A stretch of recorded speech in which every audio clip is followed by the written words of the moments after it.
Welcome! You're listening to Making Relationships Work. We're a company focused on women and their marriage. We lead and teach women just like you how to grow into and access, whenever you need to, your wise woman self. The part of you who is deeply connected to your purpose, your innate wisdom, and your husband and family. We teach women in marriages how to rebuild trust and connection, to work through conflicts, no matter how deep, no matter how painful, and to lead your marriage to a place where the two of you experience marriage mastery.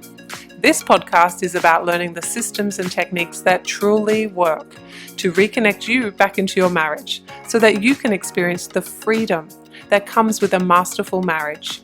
Since this podcast is totally free, if you're getting tons of value and you want to support us and make sure that you get more of this good stuff, subscribe below and rate and review our podcast today. Now, on to the show.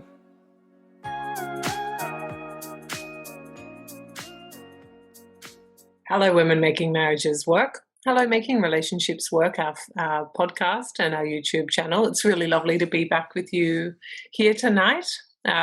From a place that's about to go back into lockdown. So, goodness, we live in an unusual time, don't we? So I was thinking, what would we like to talk about tonight? And one of the things that came to mind was dating in lockdown. Because different places around the world are open and there are rules and restrictions everywhere. And we've been in a space of quite a heavy mental load when it comes to stress and being able to connect and being or having a sense of belonging rather than doing. And so I thought, why don't we talk about dating as it pertains to our significant other, as it pertains to July 2020. And all the people who are in quarantine or lockdown or restrictions or any of those kind of permutations. So what I've been noticing on my calls for my clients is that outside of what they're here to do, which is to work on their marriage that's in crisis, there's this sense of overload, this sense of mental load as it pertains to figuring out how to navigate 2020 with regards to COVID, Black Lives Matters, the elections, child trafficking, all the things that are showing up in my feed, I'm pretty sure will be showing up in your feed. And it feels like we're on the cusp of a change. But that mental load, that tuning in and turning towards the people that need us and need us to advocate or support or stand in solidarity with, on top of homeschooling, working from home, all the things that we're doing, it means that our marriage that's already, or significant relationship that's already under pressure, gets pushed aside that little bit more. And I really wanted to talk about this because one of the great ways that we reconnect is by spending quality time together. And the ways in which we do that are traditionally through date night or through things like that. And that's just not an option at the moment. We don't have the option of date nights, most of us, many of us. And when we do, it feels different. And there's a whole series of other thought processes that need to happen in terms of who will look after the kids, or where will we go, or will we have to socially distance? Do we have a mask? Is it clean?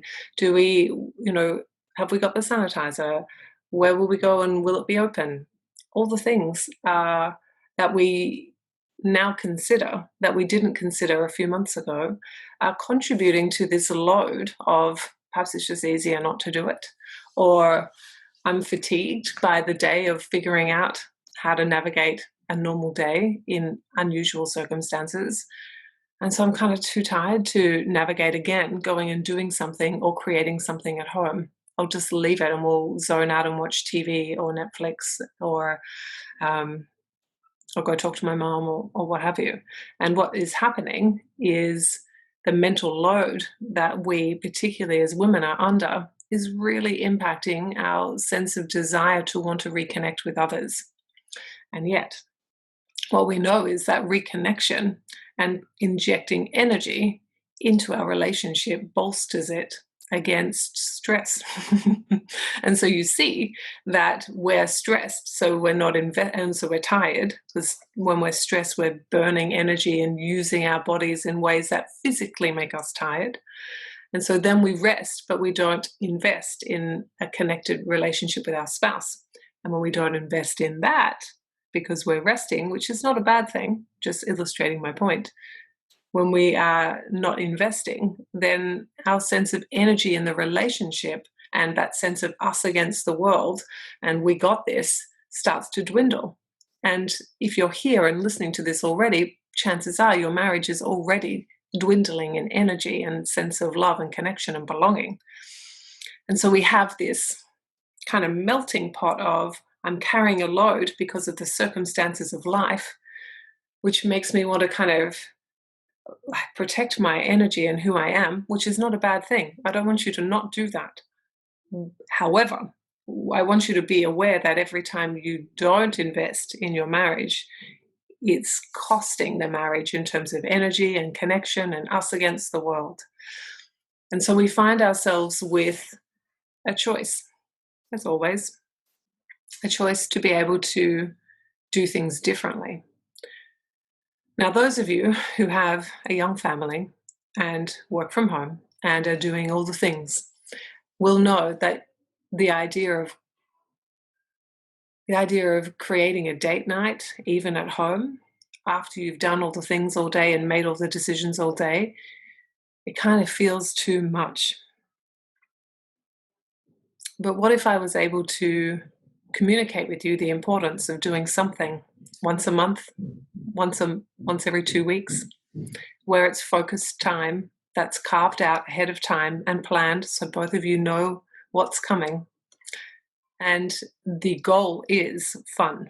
The goal is injection of energy. The goal is a sense of freedom for a moment, freedom of making decisions, freedom of being the responsible parent, caregiver, homeowner, wife, all the roles that we play. What if we looked at it like that? Did you see that right then? That, my friends, is the reality of working from home. I had to stop for a second.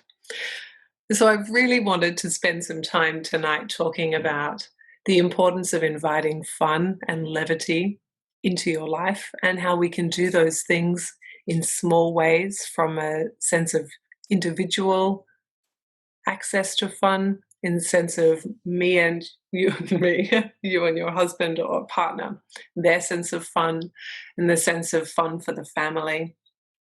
I wanted to remind you of the importance of laughter, of seeing some sunshine, literally walking and stopping and making a game out of smelling every flower for a whole block. I want to remind you of the simple things in life that you can tune into that will bring you energy and joy and will bring you, therefore, a greater sense of connection, whether it's coming home to self, whether it's coming home in your relationship, whether it's coming home as a family. And so there are lots of different things you can do. You can have family games night. You can create something together with you and your husband or partner. You can do some art together. You can buy one of those massive big coloring sheets and set out some markers and the whole family sits around and colors and eats popcorn.